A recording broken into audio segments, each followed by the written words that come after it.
অসুস্থ শরীর নিয়ে এভাবেই হাসপাতালের বারান্দায় কাতরাচ্ছিলেন রিমা আক্তার। চারপাশে অসংখ্য রোগী স্বজনের ভিড়, অথচ তার কাছে নেই কেউ। মাত্র ৬ মাস বয়সে মারা যায় মা।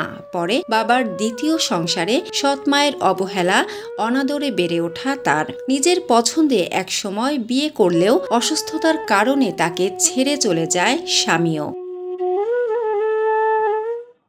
তাই অসহায় রিমা একাই চিকিৎসা নিতে আসেন হাসপাতালে। জানা যায়, নেত্রকোনার দুর্গাপুর উপজেলার বারৈকান্দি গ্রামের শাকিল আহমেদ শরীফের মেয়ে রিমা আক্তার। তার অভিযোগ, বাবার কাছ থেকে অবহেলিত হয়েই বৃহস্পতিবার একাই হাসপাতালে ভর্তি হওয়ার সিদ্ধান্ত নেন তিনি। তবে অর্থ না থাকায় চিকিৎসা বন্ধ ছিল তার। পরে শুক্রবার তাকে নিয়ে সোশ্যাল মিডিয়ায় একটি ভিডিও ছড়িয়ে পড়লে তার চিকিৎসার জন্য এগিয়ে আসে হাসপাতাল কর্তৃপক্ষ ও সমাজসেবা অধিদপ্তর। এদিকে রিমার সব অভিযোগ অস্বীকার করেন তার বাবা শাকিল আহমেদ শরীফ। মেয়ের চিকিৎসার ব্যবস্থা করেছেন বলে দাবি তার।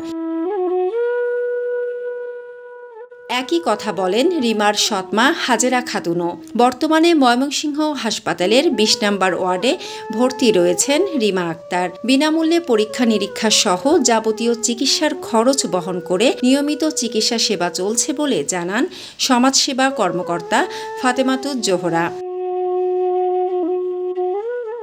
সঠিক চিকিৎসা হলে রিমা সুস্থ হয়ে উঠবে বলে জানান হাসপাতালের মেডিসিন বিভাগের সহযোগী অধ্যাপক ডাক্তার ফয়সাল আহমেদ।